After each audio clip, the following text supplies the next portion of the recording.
Влево. Влево чуть-чуть. Влево. Скорость 200. Давай, влево. Еще влево. Экзактуально. За шариком смотри внимательно все время. Ногами работай. Я фортата. Да, прямо, так как сейчас. Не надо поворот. Прямо. Курс 10 держи. Так, идем на вулкан нормально, да? Да. Хорошо. А потом на него летать и оставить его по левой стороне, но на вертикальном положении надо 5 метров в минуту. Где вулкан?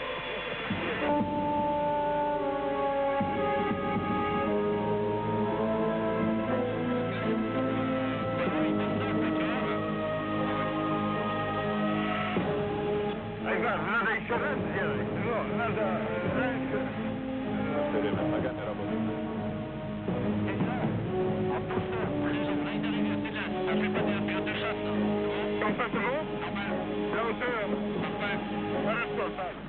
T'as passé une bonne nuit? T'as passé le bac avec le truc qui est là, là? Ouais, Non, c'est pointu, hein, pour passer. Non, ça va, la pente est dure, mais bon, je suis content que c'est sec, ça marche. Ouais, on va dans le pick-up. Ok, et ben nous on y va. On est à combien de Lomo 33 là? 1h30 de route. Ah oui, quand même. Oui. On est chez les Nyangatom là? Oui. Ça y est? C'est Eux sont des Nyangatom? Oui, absolument, Nyangatom. Ce sont les fameux porteurs de fusils jaunes. Leur nom date de 100, un peu plus d'une centaine d'années, quoi. Allez. Voilà.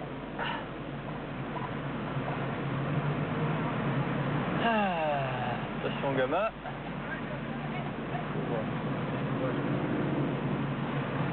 Alors là on est passé sur la rive, attends je suis un peu perdu là, occidentale hein. Ouais. Rive droite. La principale différence entre les Nyangatom et les carreaux au niveau du mode de vie? Ils sont beaucoup plus pasteurs que les carreaux, moins sédentaires, et ils voyagent, donc ils nomadisent jusqu'au Soudan. Je viens d'apprendre d'ailleurs, c'est une nouveauté, les derniers fusils Nyangatom les plus modernes donc, sont de fabrication française. Et ça passe par l'intermédiaire donc des luttes armées, des guérillas du sud du Soudan.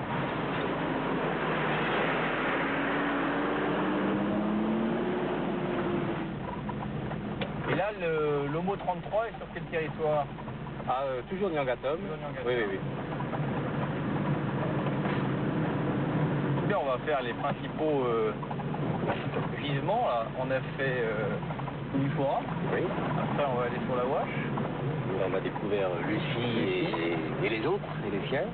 Et là, également, là, une des principales découvertes était la première mandibule d'Australopithèque trouvée en Éthiopie. Une mandibule de 2 650 000 ans. On considère que c'est un des gisements les plus prolifiques au monde. Oui, on a retiré sur 100 mètres carrés 5 000 fragments. Au passage, on va peut-être trouver des morceaux d'os qui dégoulinent. Hein.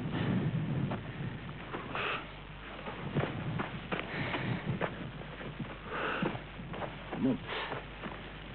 Tiens, tu vois, depuis 21 ans qu'on a arrêté la fouille, les arbres ont poussé. Ça n'existait pas naturellement puisque on est à l'endroit qu'on avait totalement dégagé. Là, vous avez enlevé toute la roche volcanique. Voilà, c'est ça. Hein.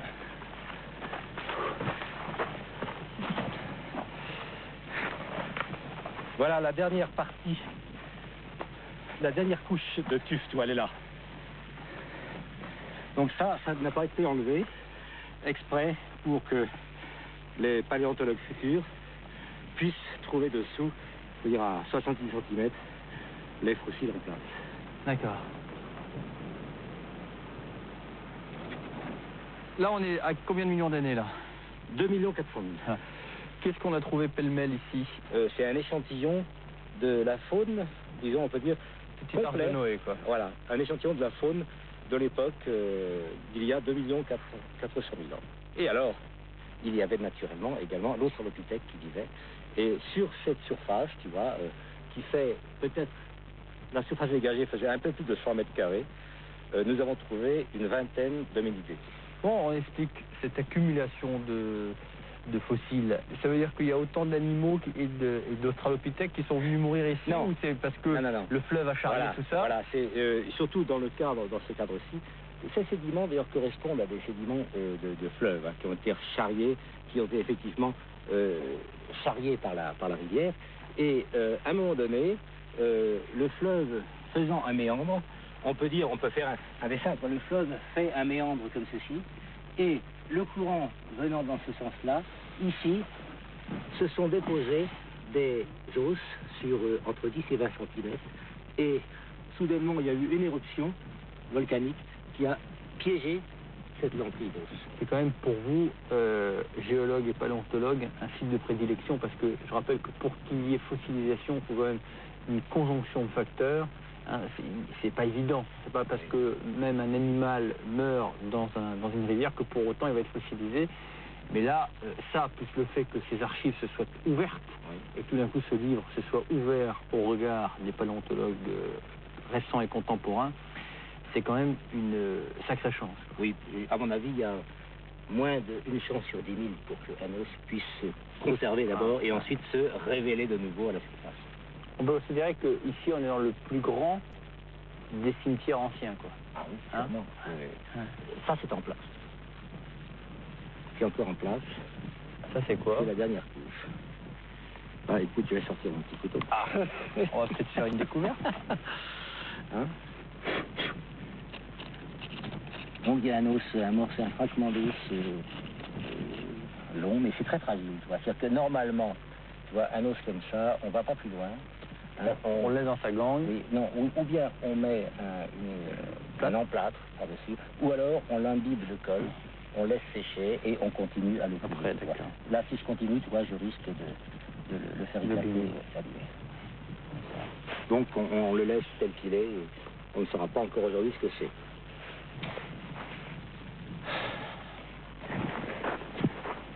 Ça glisse quelquefois. Hein. Tiens. Tu vois, les os se sont tombés là. Ils sont accumulés là par terre. Toi, il y a toute une zone.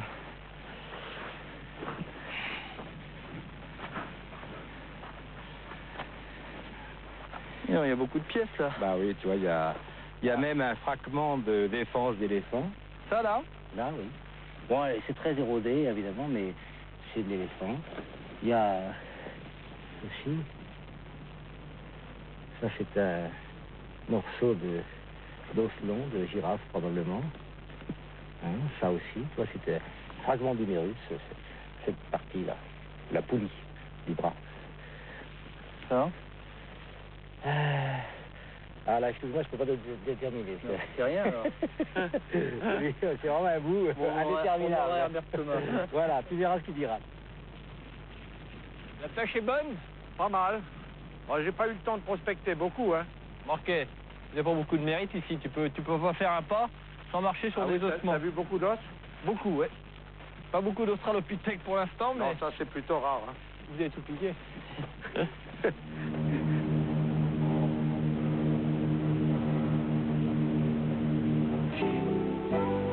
Comenzamos nuestro segundo viaje en el día de hoy a bordo del Pelícano, que es nada más y nada menos que el hidroavión Catalina de la Operación Okabán.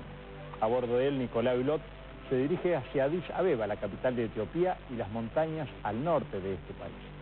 Pero luego la altura es demasiado para el avión y deben continuar con el helicóptero y también a bordo de los camiones. Nous avons laissé derrière nous l'homo inférieur et ses fantastiques tribus. On se demande d'ailleurs par moments si nous n'avons pas rêvé dans les rencontres que nous avons faites ces jours derniers. Petit à petit, nous reprenons de l'altitude et puis nous allons atteindre dans quelques heures de vol Addis Abeba, la capitale éthiopienne, qui est juchée à quelques 2400-2500 mètres d'altitude. Là, on abandonnera le Catalina car après c'est trop haut pour lui. On continuera avec les camions de Thierry Reverchon et l'hélicoptère pour aller s'attaquer au haut plateau éthiopien, aux montagnes éthiopiennes. Et là, vous le verrez, changement complet d'univers et d'atmosphère. C'est encore l'Éthiopie, mais là, nous passerons au pays des Amaras. Nous irons entre autres partager la vie des bergers Amaras, mais aussi tenter d'approcher les Geladas, qui sont une espèce de singe qui ont ceci de spécifique, ils sont les singes qui ont la voix la plus proche de l'homme. Rendez-vous avec les Geladas un peu plus tard donc, dans notre itinéraire éthiopien. Et c'est extraordinaire de se dire que c'est tout simplement ici, dans cette Rift Valley, qu'un jour les grands singes sont devenus hommes. L'ensemble des hommes de la Terre, quelle que soit leur race et leur couleur, est issu de l'Afrique. Et nous avons tous été dans nos origines africains.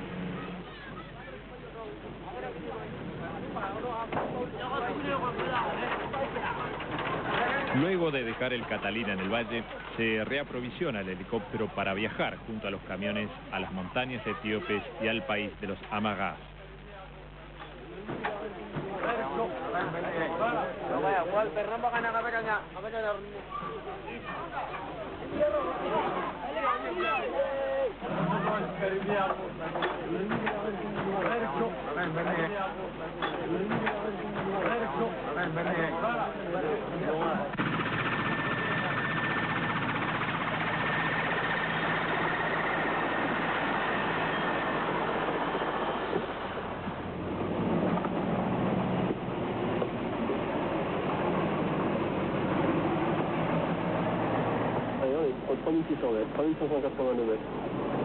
C'est pas le point le plus haut, hein, parce qu'on va passer le col en haut. Et après, il y a un petit bout de piste qui est indiqué comme plongeant sur la Ouache. Ces pistes, tu les as sur ta carte, hein? C'est des pistes tracées 10 chameliers. Et je doute qu'on puisse... on va essayer, on va se présenter. Mais je pense pas qu'on puisse descendre dans la vallée de la Ouache par là. On va faire une tentative. Sinon, on fera le tour. De toute façon, ce qui est intéressant, c'est que normalement, les Geladas sont dans les falaises qui surplombent la vallée de la Ouache. Ah, il y a de bonnes chances de pouvoir les trouver. Là, c'est leur habitat. C'est en gyromotrice permanente là-dessus? Oui, gyromotrice permanente et blocage de différentiel intercom avant-arrière. Tout le temps en gyromotrice? Tout le temps en gyromotrice. Et 4 roues directrices? 4 roues directrices, et sur ce type de terrain, ça s'avère vraiment nécessaire. Tu veux dire qu'il est bien ton camion, c'est ça que tu es en train de me dire? C'est le plus beau camion du monde.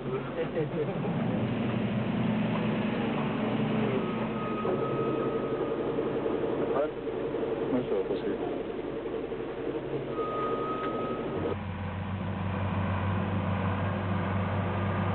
Il y a quand même les glissements.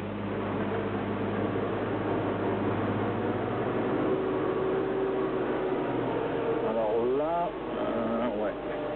Là. Je vais avancer le nez là. Peut-être le faire en reculant.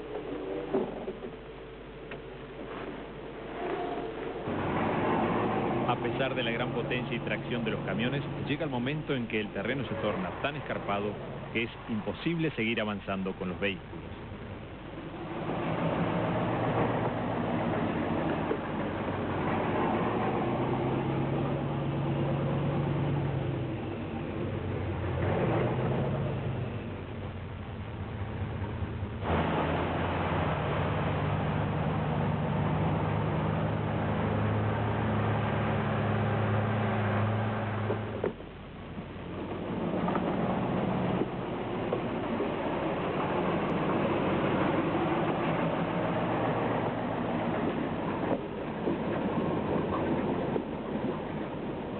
D'ici qu'on puisse pas remonter, oui.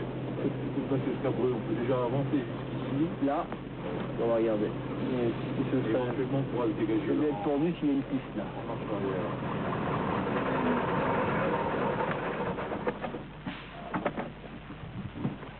Herbert? Ouais, j'arrive. Donc, vous avancez plus d'un mètre ou je sais pas si vous avez gonflé d'être descendu aussi bas là. T'as touché, non? Non, ça va pas toucher, mais on pourra pas aller beaucoup plus loin. Non? Si tu veux mettre ton camion là, moi je suis partant. Ouais. Pour descendre dans la Ouache par là, on est cuit. On devrait pouvoir voir la Ouache, la rivière à Ouache, là, tout à fait au fond, parce qu'on était à 20 ou 30 km. Ce qui est prodigieux, c'est que c'est l'incroyable dénivelé. Hein. C'est la dépression de la Fasse, c'est une dépression qui est une forme d'un triangle. Et l'un des côtés du triangle qui fait 400 km de long, c'est en fait l'escarpement sur lequel nous sommes actuellement. T'as vu, là on est passé, il y avait juste un petit village dans le creux. Je crois que ça me paraît l'endroit idéal pour planter le champ. Là, tu penses que on est en plein l'habitat des... Là, c'est tout à fait l'habitat typique des géladas qui sont là, qui occupent tous les escarpements, en principe. Là, on n'en voit pas, mais il faudrait se renseigner auprès des villageois. On a déjà essayé de se sortir du piège. Ouais.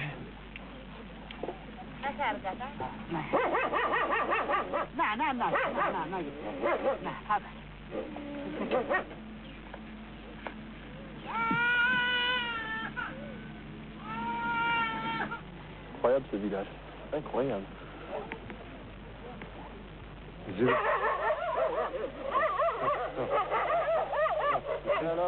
እንደምን አደሩ?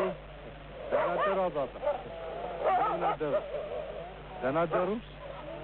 እንደምን አደሩ? ደህና አደሩ አባባ? እንደምን አደሩ? ደህና ነው?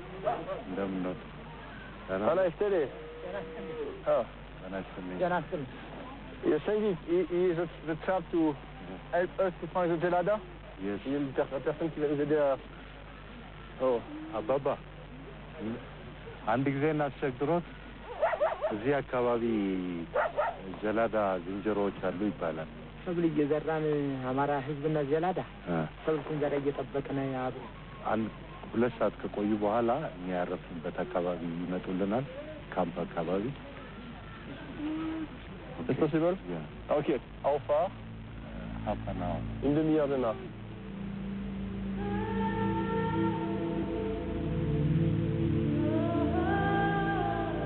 Ça bouge sur la crête là. Oui, tout le long de l'escarpement là-bas. C'est une troupe au moins d'une centaine d'individus. Bon, on a ça à mon avis à faire. C'est quand même nombreux là. On va essayer d'y aller tous les deux. Oui. Hein? Il va Herbert? Oui, il va.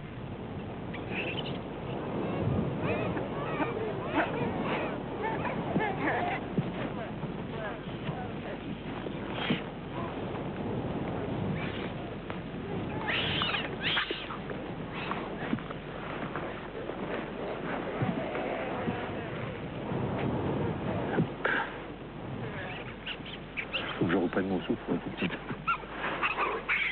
On descend les 4000 mètres. Oui. On peut aller les génies en tout cas. C'est vraiment la planète des singes. C'est incroyable, ces singes de haute montagne. Ils sont très habitués à l'altitude. Je crois qu'ils grimpent jusqu'à 4400 mètres. Et ils vivent uniquement sur les rochers le long de ces falaises. Derrière, là, cet escarpement.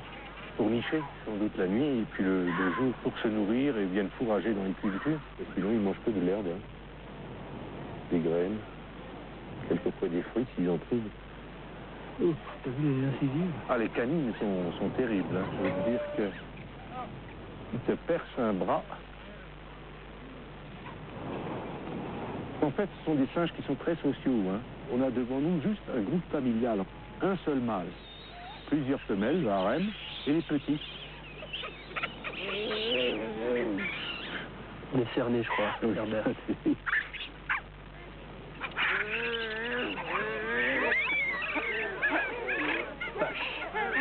J'aimerais pas me prendre un coup de croc comme ça. Alors pourquoi est-ce qu'on dit que ce sont des singes ventriloques? En fait, ils ont quelque chose comme 25 vocalisations différentes.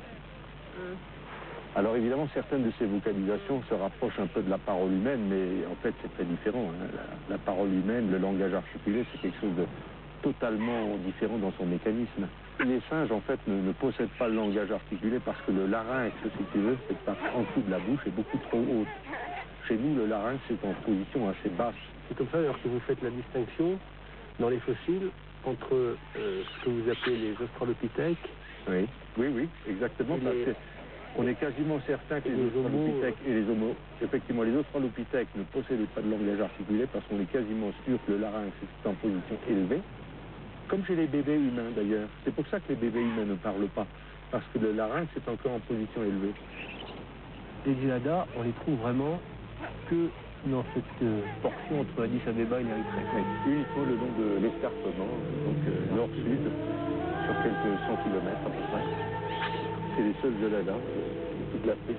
Ils ont pu observer le moment dans la Ouache oui, justement, parce que les ancêtres des geladas, on les connaît, et ils vivaient là, il y a déjà 3 millions d'années, c'est-à-dire c'était contemporain de Lucie en tout cas. On a des très lointains ancêtres. On a des très lointains ancêtres et un tronc commun qui remonte sans doute à 30-35 millions d'années en ce qui concerne les Gélada et nous.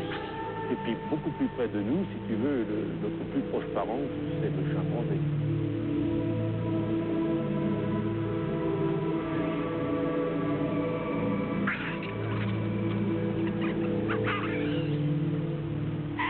On va essayer de monter là-haut parce que j'ai l'impression que l'aérologie, à cette heure-là, ça devrait être bon pour que Didier, Emma et moi, on décolle vers la Wash Valley.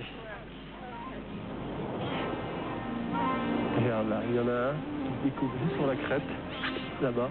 Ah oui. Oui. Je crois qu'il surveille l'évolution des Australopithèques. Exactement.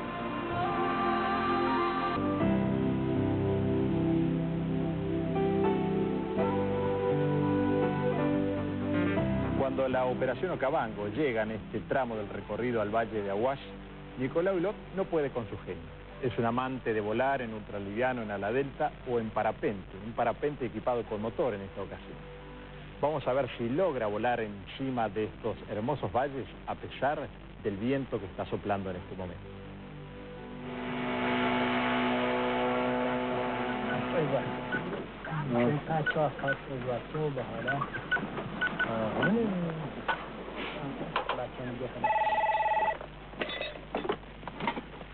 Oui, allô? Louis du Hertale, allô? Oui, c'est Nicolas. Oui, bonjour. Voilà, je vous passe Gérald, bonjour. C'est Nicolas. Nicolas, ouais. Voilà? Oui, salut Nicolas. Oui Gérald, comment ça se passe sur le RTL? Vous en êtes tout de la préparation? Ici ça va pas trop mal, enfin un peu mieux parce qu'on a quand même perdu 24 heures sur la logistique, hein. Enfin très résolu. Et puis autrement, l'installation est en cours. Oh, nous on aura 2 jours de retard. Ah ouais, d'accord. Alors vous venez seulement après-demain? Absolument. Et là on va redescendre et se rapprocher du RTL avec les camions et surtout l'hélico. Ah ben écoute, c'est parfait, comme ça nous on peut fignoler l'installation et puis quand vous arrivez, tout est prêt. Ok Gérald, bon courage pour la préparation. Wind is 060 degrees, 060 degree, okay? Yes, sir. You are good now, you are good. Continue this seating.